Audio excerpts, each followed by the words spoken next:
Welcome back to official Akhtar Rahman sir YouTube channel.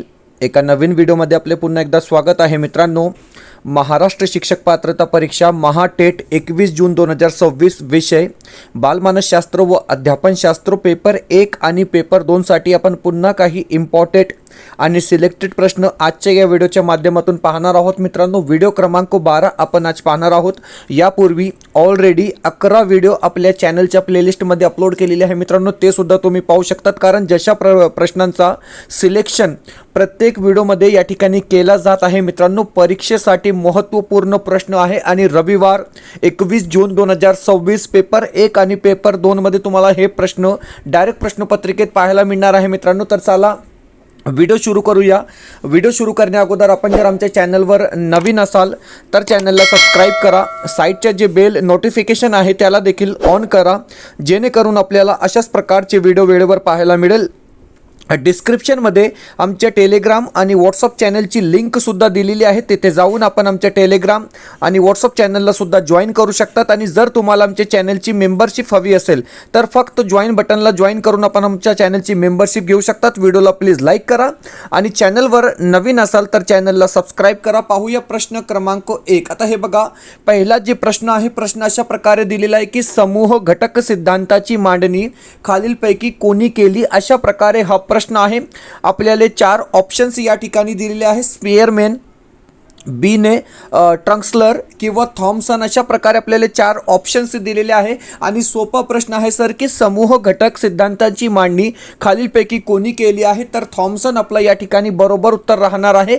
Option जे D दिलेला आहे, पर्याय जे 4 दिलेला आहे ते आपलं योग्य उत्तर असणार आहे। प्रश्न क्रमांक 2, दुसरा जे प्रश्न आहे, प्रश्न अशा प्रकारे दिलेला आहे की बुद्धिमत्तेची संख्यात्मक उपपत्ती खालीलपैकी कोणी मांडली? हे बघा मित्रांनो, व्याख्या आणि उपपत्ती संदर्भात नेहमी प्रश्न विचारले जातात। प्रश्न आहे की बुद्धिमत्तेची जी संख्यात्मक उपपत्ती आहे ते खालीलपैकी कोणी मांडली? आपल्याला ऑप्शन्स दिलेले आहेत, जीन पियाजे, जोरम ब्रुनर, एडवर्ड थॉर्नडाईक किंवा टिचनर, अशा प्रकारे आपल्याला 4 ऑप्शन्स दिलेले आहे। आणि पर्याय जे 3 असेल म्हणजे संख्यात्मक उपपत्ती थॉर्नडाईक यांनी मांडली, म्हणजे पर्याय जे 3 असेल, ऑप्शन जे सी दिलेला आहे ते आपला बरोबर राईट आन्सर असणार आहे। पुढचा जे प्रश्न आहे, प्रश्न क्रमांक 3, तिसरा जे प्रश्न आहे, प्रश्न अशा प्रकारे दिलेला आहे की व्यक्तीला तिच्या क्षमता, बलस्थाने, मर्यादा, इच्छा, आवड व भावनांची असणारी जाणीव म्हणजे डॅश डॅश होयो? अशा प्रकारे हा प्रश्न आहे किंवा एक व्याख्या दिलेली आहे। आपल्याला 4 ऑप्शन्स दिलेले आहे। संज्ञानात्मक बुद्धिमत्ता, अस्तित्ववादी विषयक बुद्धिमत्ता, भाषा विषयक बुद्धिमत्ता किंवा तर्क गणितीय बुद्धिमत्ता। हे बघा मित्रांनो, प्रश्न वाचून घ्या, प्रश्न समजून घ्या। प्रश्न काय दिलेला आहे की व्यक्तीला तिच्या म्हणजे स्वतःचा क्षमता, बलस्थाने, मर्यादा, इच्छा, आवड व भावनांची असणारी जाणीव म्हणजे संज्ञानात्मकता बुद्धिमत्ता, म्हणजे ऑप्शन जे 1 असेल, पर्याय जे 1 दिलेला आहे ते आपलं बरोबर उत्तर राहणार आहे। ऑप्शन जे 1 असेल ते आपला योग्य उत्तर या ठिकाणी असणार आहे। पुढचा जे प्रश्न आहे, प्रश्न क्रमांक 4, चौथा जे प्रश्न आहे, प्रश्न अशा प्रकारे दिलेला आहे की बुद्धिमत्तेचा त्रिघटक सिद्धांत खालीलपैकी कोणी मांडला? आता हे बघा, या ठिकाणी प्रश्न बदलून आलेला आहे। प्रश्न अशा प्रकारे दिलेला आहे की बुद्धिमत्तेचा जे त्रिघटक सिद्धांत आहे ते कोणी मांडला? आपल्याला ऑप्शन्स दिलेले आहे, गिलफर्ड, ऑप्शन 2 स्पियरमॅन, ऑप्शन 3 थॉमसन किंवा ऑप्शन 4 थॉर्नडाईक। तर हे बघा मित्रांनो, त्रिघटक सिद्धांत थॉर्नडाईक यांनी मांडला, म्हणजे ऑप्शन जे 4 असेल, पर्याय जे 4 दिलेला आहे ते आपला बरोबर उत्तर राहणार आहे। ऑप्शन जे 4 असेल ते आपलं योग्य उत्तर असणार आहे मित्रांनो। पुढचा जे प्रश्न आहे, प्रश्न स्टेटमेंट टाइप क्वेश्चन आहे, म्हणजे फक्त 2च विधाने या ठिकाणी बरोबर असणार आहे किंवा 2च ऑप्शन या ठिकाणी बरोबर असणार आहे मित्रांनो। आणि 2 ऑप्शन या ठिकाणी चुकीचे दिलेले आहे, पर्याय तुम्ही पाहू शकतात। ओके, अशा प्रकारे आपल्याला 4 ऑप्शन्स किंवा 4 पर्याय या ठिकाणी दिलेले आहे। आता हे बघा, प्रश्न काय आहे, प्रश्न समजून घ्या। प्रश्न जशा प्रकारे दिलेला आहे की खालीलपैकी अवधानाचे नियंत्रण करणारे बाह्य घटक कोणते? तर हे बघा, अवधानाला नियंत्रण करणारे बाह्य घटक कोणते? अशा प्रकारे आपल्याला प्रश्न आहे। अभिरुची, तात्कालिक गरज, पुनरावृत्ती किंवा वैचित्र अशा प्रकारे 4 ऑप्शन्स दिलेले आहे आणि प्रश्न आहे की अवधानाचे नियंत्रण करणारे बाह्य घटक कोणते, तर पुनरावृत्ती आणि वैचित्र आपला या ठिकाणी बाह्य घटक असणार आहे, म्हणजे पर्याय क्रमांक क आणि ड आपला या ठिकाणी योग्य उत्तर राहणार आहे. मित्रांनो ऑप्शन जे 4 असेल, पर्याय जे 4 दिलेला आहे ते आपला बरोबर उत्तर राहणार आहे. पुढचा प्रश्न क्रमांक 6, सहावा जे प्रश्न आहे, सहावा प्रश्न सुद्धा या ठिकाणी स्टेटमेंट टाइप प्रश्न दिलेला आहे. मित्रांनो या ठिकाणी सुद्धा आपल्याला 4 विधाने 4 ऑप्शन्स दिलेले आहे आणि 4 पैकी किती विधाने बरोबर आहे अशा प्रकारे हा प्रश्न आहे. तुम्ही ऑप्शन या ठिकाणी पाहू शकतात. अशा प्रकारे आपल्याला 4 ऑप्शन्स दिलेले आहे आणि 4 पैकी किती विधाने बरोबर आहे. तर हे बघा या ठिकाणी प्रश्न वाचून घ्या, प्रश्न समजून घ्या. जशा प्रकारे प्रश्न दिलेला आहे की अध्ययन उपपत्तीच्या सहचार्यवादी उपपत्ती या वर्गात खालीलपैकी कोणत्या उपपत्तीचा समावेश होतो, अशा प्रकारे हा प्रश्न आहे. प्रश्न सोपा आहे मित्रांनो, परंतु स्टेटमेंट टाइप हा प्रश्न आहे. तर बघा, सहचार्यवादी उपपत्ती या वर्गात खालीलपैकी कोणत्या उपपत्तीचा समावेश येतो. ऑप्शन 1 थॉर्नडाईकची सहसंबंध उपपत्ती म्हणजे सहचार्यवादी उपपत्ती, पावलोवची अभिजात अभिसंधान उपपत्ती म्हणजे सहचार्यवादी उपपत्ती आणि स्किनरची साधक अभिसंधान उपपत्ती म्हणजे सहचार्यवादी उपपत्ती. परंतु या ठिकाणी ब्रुनरची जे ज्ञानात्मक उपपत्ती आहे याचा समावेश सहचार्यवादी उपपत्तीमध्ये होत नाही. तर पर्याय क्रमांक अ, ब आणि ड हे 3 विधाने या ठिकाणी बरोबर असणार आहे. पर्याय अ, ब आणि ड. तर हे बघा मित्रांनो या ठिकाणी ऑप्शन्स दिलेले आहे आणि आपला पर्याय जे 3 असेल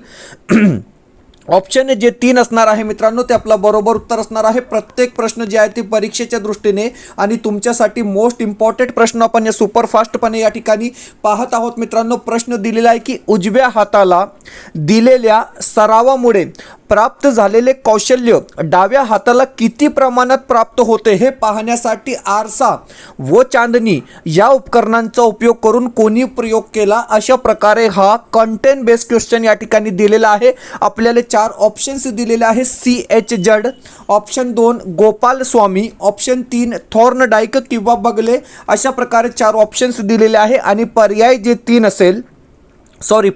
2 असेल डॉक्टर गोपाल स्वामी आपला या ठिकाणी बरोबर उत्तर राहणार आहे. ऑप्शन जे 2 दिलेला आहे मित्रांनो ते आपला योग्य उत्तर असणार आहे. पुढचा प्रश्न क्रमांक 8. आता 8वा प्रश्न म्हणजे एक डिफरंट प्रश्न आपण या ठिकाणी ॲड केलेला आहे. प्रश्न काय आहे की जेव्हा शिक्षक शिकवताना खालील बाबी करतात तेव्हा ते कोणत्या अध्यापन पद्धतीचा वापर करतात. तर हे बघा अध्यापन पद्धती खाली दिलेली आहे. ओके, म्हणजे हे जे 4 विधाने आहे हे अध्यापन पद्धती या ठिकाणी दिलेली आहे आणि 4चा समावेश कोणत्या अध्यापन पद्धतीत केला जातो, अशा प्रकारे हा प्रश्न आहे. आता हे बघा अध्यापन पद्धती काय आहे तुम्ही पाहू शकतात की पूर्व नियोजन व पूर्व तयारी करतात, ही अध्यापन पद्धती आहे. सर्वांना दिसेल अशी व्यवस्था करतात, ही सुद्धा अध्यापन पद्धती आहे. निरीक्षणाबद्दल निश्चित स्वरूपाची सूचना देतात म्हणजे शिक्षक, आणि साहित्याची मांडणी शास्त्रशुद्ध पद्धतीने करतात. अशा प्रकारे 4 विधाने दिलेली आहे आणि प्रश्न आहे की कोणत्या अध्यापन पद्धतीचा वापर या ठिकाणी केला जात आहे, अशा प्रकारे आपल्याला प्रश्न दिलेला आहे. 4 ऑप्शन्स दिलेले आहेत. तर हे बघा ही जी असणार आहे प्रयोग दिग्दर्शक पद्धती असणार आहे, म्हणजे ऑप्शन जे 3 दिलेला आहे, पर्याय जे 3 दिलेला आहे ते आपला योग्य उत्तर राहणार आहे. ऑप्शन जे 3 असेल ते आपला बरोबर उत्तर असणार आहे. मित्रांनो पुढचा जे प्रश्न आहे प्रश्न क्रमांक 9. 9वा जे प्रश्न आहे, प्रश्न अशा प्रकारे दिलेला आहे की खालीलपैकी कोणत्या मानसशास्त्रज्ञांच्या उपपत्तीच्या ज्ञानात्मक अध्ययन उपपत्तीमध्ये समावेश होत नाही. आता बघा मित्रांनो सहचार्यवादी उपपत्ती नंतर आता ज्ञानात्मक उपपत्ती संदर्भात या ठिकाणी प्रश्न आहे आणि प्रश्न दिलेला आहे की कोणत्या मानसशास्त्रज्ञाच्या उपपत्ती ज्ञानात्मक अध्ययन उपपत्तीमध्ये समावेश होत नाही. आपल्याला ऑप्शन्स दिलेले आहे. टॉलमॅन, ऑप्शन 2 आसुबेल, ब्रुनर आणि थॉर्नडाईक. तर हे बघा थॉर्नडाईकचा समावेश ज्ञानात्मक अध्ययन उपपत्तीमध्ये होत नाही. टॉलमॅनचा होतो, आसुबेलचा होतो आणि ब्रुनरचा पण होतो, परंतु एडवर्ड थॉर्नडाईकचा म्हणजे समावेश जे आहे ते ज्ञानात्मक अध्ययन उपपत्तीमध्ये केला जात नाही. म्हणजे पर्याय जे 4 असेल, ऑप्शन जे 4 दिलेला आहे ते आपलं योग्य उत्तर राहणार आहे. पर्याय जे 4 असेल ते आपलं बरोबर उत्तर असणार आहे. मित्रांनो प्रश्न विचारलेला आहे की डॅश डॅश हा अध्ययनातील आवश्यक घटक आहे. हा घटक असला पाहिजे होता. ओके, घटक आहे. आपल्याला 4 ऑप्शन्स दिलेले आहे. प्रेरणा म्हणजे मोटिवेशन, भावना, अनुकरण किंवा सहचार्य, अशा प्रकारे 4 ऑप्शन्स दिलेला आहे. आणि पर्याय जे एक असेल की प्रेरणा हा अध्ययनातील अत्यावश्यक घटक आहे. म्हणजे पर्याय जे एक असेल, ऑप्शन जे एक दिलेला आहे ते आपलं योग्य उत्तर असणार आहे. मित्रांनो, व्हिडिओ आवडत असेल तर प्लीज व्हिडिओला लाईक करा. आपण जर आमच्या चॅनलवर नवीन असाल तर चॅनलला सबस्क्राईब करा. डिस्क्रिप्शनमध्ये आमच्या टेलिग्राम आणि व्हॉट्सअप चॅनलची लिंक सुद्धा दिलेली आहे.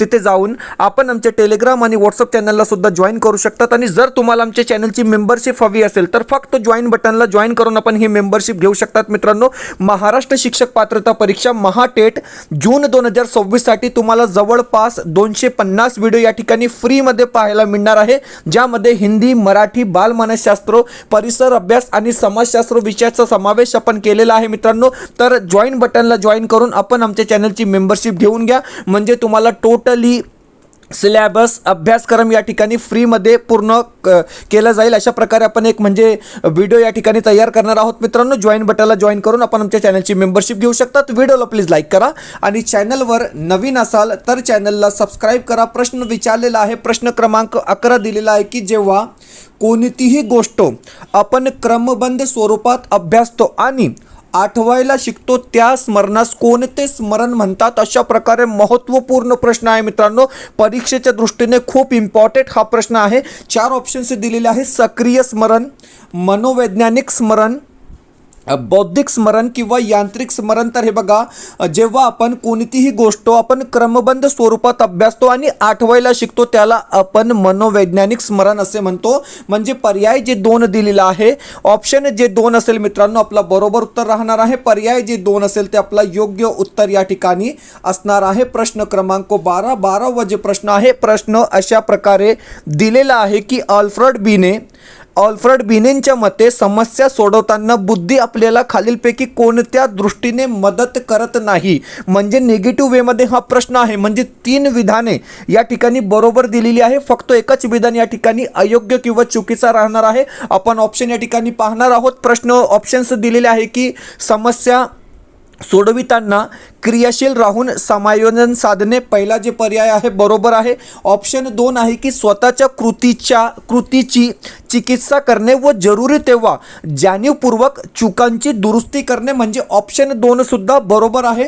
तुटक भाग एकत्र करून संयोजन करणे, ऑप्शन 3. आणि पर्याय जे 4 दिलेला आहे की समस्या सोडवण्याच्या हेतूने विशिष्ट मार्गाची निवड करणे. म्हणजे पर्याय 4 सुद्धा बरोबर आहे. परंतु ऑप्शन जे 3 दिलेला आहे, तुटक भाग एकत्र करून संयोजन करणे, या ठिकाणी आपला म्हणजे या ठिकाणी हा अयोग्य विधान राहणार आहे. म्हणजे ऑप्शन जे सी आहे, पर्याय जे सी दिलेला आहे ते आपला बरोबर उत्तर या ठिकाणी असणार आहे. प्रश्न क्रमांक 13 जे प्रश्न आहे, प्रश्न अशा प्रकारे दिलेला आहे की किशोर अवस्थेतील मुलांच्या बाबतीत खालीलपैकी कोणते विधान योग्य आहे? आता हे बघा मित्रांनो, किशोर अवस्थेसंदर्भात या ठिकाणी 4 विधाने, 4 ऑप्शन्स दिलेले आहे आणि प्रश्न विचारलेला आहे सर की कोणते विधान बरोबर आहे, योग्य आहे? आपल्याला ऑप्शन्स दिलेले आहेत. तर हे बघा, या मुलांची सामाजिक प्रवृत्ती उच्च स्वरूपाची असते, यांचे नैतिक वर्तन संघ परिपक्वतेवर अधिनिष्ठ नसते, तोडींच्या हितासाठी आई वडिलांना फसवू शकतात, आणि पर्याय जे 4 दिलेला आहे की समवयस्काबद्दल त्यांना आकर्षक वाटत नाही. आता या ठिकाणी जे योग्य विधान आहे ते असणार आहे पर्याय 3 की तोडीच्या हितासाठी आई वडिलांना फसवू शकतात. म्हणजे पर्याय जे 3 राहणार आहे. ऑप्शन जे 3 दिलेला आहे बरोबर उत्तर या ठिकाणी असणार आहे. प्रश्न क्रमांक 14 जे प्रश्न आहे मित्रांनो, खूप मोठे प्रश्न तुम्हाला पेपर 1 आणि पेपर 2 बालमानसशास्त्र व अध्यापनशास्त्र विषयामध्ये विचारले जातात. प्रश्न आहे की खालीलपैकी कोणते विधान फ्लड्सच्या अंतरक्रिया विश्लेषणाचा फायदा नाही? अशा प्रकारे हा प्रश्न आहे. म्हणजे 3 विधाने बरोबर आहे आणि फक्त एक विधान चुकीचा दिलेला आहे. आपल्याला ऑप्शन्स दिलेला आहे की प्रत्यक्ष वर्गात न जाता निष्कर्ष काढता येतात, बरोबर आहे. वर्गातील सामाजिक वातावरण अभ्यासता येतो, बरोबर आहे. शिक्षकांच्या प्रशिक्षणासाठी हे तंत्र निरुपयोगी आहे. आता हे बघा, निरुपयोगी एक निगेटिव्ह शब्द दिलेला आहे. म्हणजे हा ऑप्शन आपला निगेटिव्ह झालेला आहे. आणि अव्ययाच्या सहाय्याने शिक्षकास वर्तन सुधारणा करता येते. म्हणजे ऑप्शन जे 3 असेल आपला बरोबर उत्तर राहणार आहे. पुढचा प्रश्न क्रमांक 15वा जे प्रश्न आहे ते अशा प्रकारे दिलेला आहे की संघर्ष निराकरणाचा योग्य मार्ग खालीलपैकी कोणता? ओके, संघर्ष निराकरणाचा योग्य मार्ग खालीलपैकी कोणता? म्हणजे संघर्षातून समाधान कशा प्रकारे आपण संघर्षातून समाधान आपण कशा प्रकारे प्राप्त करू शकतो, अशा प्रकारे हा प्रश्न आहे. ऑप्शन्स दिलेले आहे आणि हे बघा, विश्लेषण व निर्णय या ठिकाणी आपला योग्य उत्तर राहणार आहे. म्हणजे पर्याय जे 3 असेल, ऑप्शन जे 3 दिलेलं आहे ते आपला बरोबर उत्तर असणार आहे. मित्रांनो, महाटेट 2026 आपले अपडेट नोट्स मित्रांनो या ठिकाणी रेडी झालेले आहे. म्हणजे मराठी, हिंदी आणि बालमानसशास्त्र विषयासाठी तुम्हाला नोट्स मिळणार आहे. 399 रुपये आपण प्राईस ठेवलेली आहे. PDF स्वरूपात तुम्हाला हे नोट्स मिळणार आहे. मित्रांनो, झेरॉक्स करून तुम्ही अभ्यास करू शकतात. म्हणजे 90 मार्काचे हे नोट्स आहे. पेपर 1 आणि पेपर 2 शिक्षक पात्रता परीक्षा 21 जून 2026 साठी. आता हे बघा मित्रांनो, लिमिटेड ऑफर आहे. 399 मध्ये तुम्हाला हे 3 नोट्स PDF स्वरूपात मिळणार आहे. व्हॉट्सअप नंबर दिलेला आहे, या नंबरवर व्हॉट्सअप करून तुम्ही हे परचेस करू शकतात. सिम्पली हाय करा, तुम्हाला स्कॅनर दिला जाईल, त्यावर पेमेंट करून स्क्रीनशॉट पाठवा. म्हणजे लगेच आपल्याला हे PDF नोट्स मिळणार आहे मित्रांनो. आणि परीक्षेच्या दृष्टीने महाराष्ट्र शिक्षक पात्रता परीक्षा 21 जून 2026च्या दृष्टीने अत्यंत इम्पॉर्टंट हे नोट्स आहे. जवळपास 90 पैकी 70 मार्काचा आपला एक टार्गेट आपण ठेवलेला आहे मित्रांनो. म्हणजे 90 पैकी 70 मार्क कमीत कमी तुम्हाला या ठिकाणी या नोट्स वाचून मिळाले पाहिजे, अशा प्रकारे आपला एक टार्गेट आहे मित्रांनो. तर व्हॉट्सअप नंबर दिलेला आहे, या नंबरवर व्हॉट्सअप करून तुम्ही हे परचेस करू शकता. व्हिडिओला प्लीज लाईक करा आणि चॅनलवर नवीन असाल तर चॅनलला सबस्क्राईब करा. पुढचा जे प्रश्न आहे, प्रश्न क्रमांक 16वा प्रश्न आहे की खाली दिलेल्या मानसिक संघर्षाच्या परिणामांपैकी कोणता परिणाम अयोग्य आहे? मानसिक संघर्षासंदर्भात 4 परिणामे 4 विधाने दिलेली आहे. फक्त एकच विधान या ठिकाणी अयोग्य राहणार आहे. म्हणजे 3 विधान बरोबर आहे. तर बघा, व्यक्ती वैफल्याच्या तावडीत सापडतो. ऑप्शन 2, व्यक्तीच्या कृतीयुक्तीत जोम वाढतो. ऑप्शन 2 या ठिकाणी अयोग्य आहे. म्हणजे पर्याय जे 2 दिलेला आहे, ऑप्शन जे 2 दिलेला आहे ते आपला बरोबर उत्तर राहणार आहे. ऑप्शन जे 2 असेल ते आपलं योग्य उत्तर असणार आहे. पुढचा प्रश्न, प्रश्न क्रमांक 17वा जे प्रश्न आहे, प्रश्न दिलेला आहे की धारणेचे मापन करताना खालीलपैकी कोणती पद्धती वापरली जात नाही? ओके, धारणेचे मापन करताना कोणती पद्धती वापरली जात नाही? तर हे बघा, प्रत्यवहन पद्धती वापरली जाते, पुनर्अध्ययन पद्धती वापरली जाते, प्रत्यभिज्ञान पद्धती सुद्धा वापरली जाते, परंतु पठन पद्धती या ठिकाणी वापरली जात नाही. म्हणजे पर्याय जे D असेल, ऑप्शन जे D दिलेला आहे ते आपलं बरोबर उत्तर राहणार आहे. ऑप्शन जे D असेल ते आपला योग्य उत्तर असणार आहे. प्रश्न क्रमांक 18 दिलेला आहे की चित्रपट पाहून झाल्यानंतर बऱ्याच दिवसांनी चित्रपटातला एखादा प्रसंग जसाच्या तसा आठवणे, एखाद्या पाहिलेल्या क्रिकेटचा सामना मनपटलावर जसाच्या तसा साकार होणे, हे खालीलपैकी कल्पनांचे कोणत्या प्रकारामुळे घडते? कल्पना असला पाहिजे होता. ओके, म्हणजे स्पेलिंग मिस्टेक आहे. हा प्रश्न परीक्षेत 3 वेळा विचारला गेलेला प्रश्न आहे. ओके, पुनरुत्पादित कल्पना आपला जे पर्याय 3 असेल, ऑप्शन जे 3 असेल ते आपलं बरोबर उत्तर असणार आहे. रिपीटेड प्रश्न आहे आणि 3 वेळा हा प्रश्न परीक्षेमध्ये आलेला प्रश्न आहे. प्रश्न आहे की कार्ल रॉजर्सने डॅश डॅश व्यक्तिमत्व उपपत्ती योगदान दिले, अशा प्रकारे हा प्रश्न आहे. कार्ल रॉजर्स संदर्भात प्रश्न विचारलेला आहे. 4 ऑप्शन्स आहे. मनोविश्लेषणवादी, मनसंघटनवादी, समिष्टवादी किंवा वर्तनवादी. तर हे बघा, मान संघटनवादी आपलं या ठिकाणी योग्य उत्तर राहणार आहे. पर्याय जे 2 दिलेला आहे ते आपला बरोबर उत्तर असणार आहे. ऑप्शन जे 2 असेल ते आपलं योग्य उत्तर राहणार आहे. मित्रांनो, पुढचा जे प्रश्न आहे, प्रश्न दिलेला आहे सर की संरक्षण यंत्रणेत म्हणजे डॅश डॅश संरक्षण यंत्रणेत व्यक्ती वास्तवापासून खूप दूर जाते, अशा प्रकारे हा प्रश्न आहे.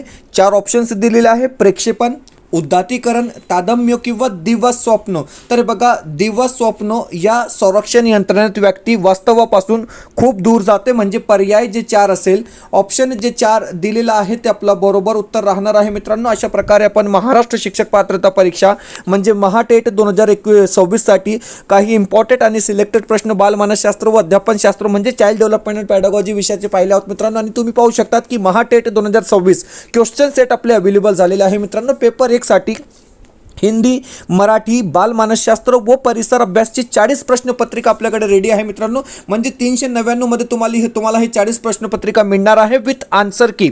आणि पेपर 2 साठी हिंदी, मराठी, CDP आणि SST म्हणजे समाजशास्त्र प्रत्येक विषयासाठी 10 प्रश्नपत्रिका फक्त 100 रुपयामध्ये तुम्हाला या ठिकाणी दिला जाणार. व्हॉट्सअप नंबर दिलेला आहे. 399 पेपर 1 ची प्राइस, 399 पेपर 2 ची प्राइस मित्रांनो. व्हॉट्सअप नंबर दिलेला आहे, या नंबरवर व्हॉट्सअप करून तुम्ही हे परचेस करू शकतात. म्हणजे जशा प्रकारे परीक्षा परिषद आपली TET ची प्रश्नपत्रिका तयार करते मित्रांनो, तशाच प्रकारे आपण या ठिकाणी हे महाटेटचे सराव प्रश्नसंच तयार केलेले आहे. काही इम्पॉर्टंट PYQ आपण ॲड केलेला आहे मित्रांनो आणि मोस्ट इम्पॉर्टंट प्रश्नांचा सिलेक्शन आपण प्रत्येक प्रश्नपत्रिकेमध्ये केलेला आहे. तर व्हॉट्सअप नंबर दिलेला आहे, या नंबरवर सिम्पली हाय करा. तुम्हाला स्कॅनर दिला जाईल, त्यावर पेमेंट करून फक्त स्क्रीनशॉट पाठवा. म्हणजे लगेच आपल्याला हे PDF क्वेश्चन सेट अवेलेबल करून दिले जाणार मित्रांनो. भेटूया पुढच्या व्हिडिओमध्ये काही नवीन प्रश्नांसोबत.